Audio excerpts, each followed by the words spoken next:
పాడి కౌశిక్ రెడ్డి అరెస్ట్ పై బీఆర్ఎస్ నేతలు హడావుడి చేస్తున్నారని ఎమ్మెల్యే నాయని రాజేంద్ర అన్నారు.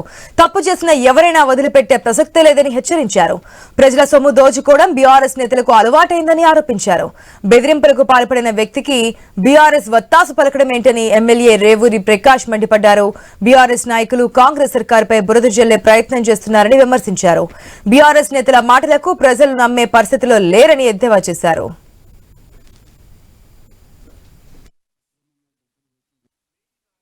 తెలంగాణ వచ్చిన తర్వాత ఏమి వనరులు తెలంగాణ వనరులని గత ఆంధ్ర పాలకుల కంటే 1000 రెట్లు దోసుక తిన్న దొంగలు మీరు.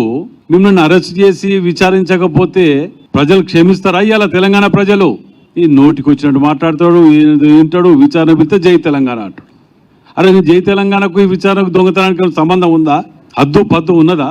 అసలు ఏం చేస్తున్నారు అంటే మీరు ఏవి చేసినా ఏది విచారించొద్దు.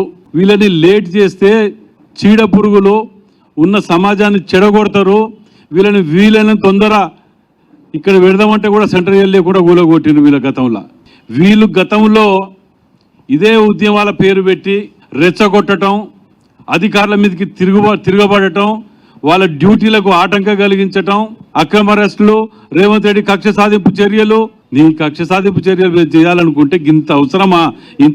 ఇంత సినిమాలు అవసరం? 2 నిమిషాల పని చేయాలనుకుంటే రౌడీయిజం తోటి, గుండాయిజం తోటి అక్రమంగా డబ్బులు వసూలు చేసి అలాంటి వ్యక్తిని ఇవాళ చట్టపరంగా విత్ ఎవిడెన్స్ తోటి, రికార్డెడ్ ఎవిడెన్స్ తోటి చట్టపరంగా చర్యలు తీసుకుంటుంటే మరి కేసీఆర్ గారు కానీ కేసీఆర్ కుటుంబం కానీ మందలిచ్చేది పోయింది. కోర్టు ముందు ధర్నాలు చేయండి, కోర్టు ముందు మాట్లాడండి, ప్రెస్సులతో చెప్పండి, కక్ష సాధింపు రాజకీయాలు అనేది మాకు అవసరం లేదు. కానీ ప్రజల ఆస్తులను దోసుక తిన్న వాళ్ళను కానీ లేదా ప్రజలకు నష్టం చేసే వాళ్ళు కానీ లేక రౌడీయిజం గుండాయిజం చేసిన వాళ్ళని మాత్రము చట్టం చూసుకుంటుంది, చట్టం తన పని తాను చేసుకుంటూ పోతుంది అని చెప్పి చాలా స్పష్టంగా చెప్పిన విషయాన్ని కూడా ఈ సందర్భంగా మేము ముందు పెడుతున్నాను.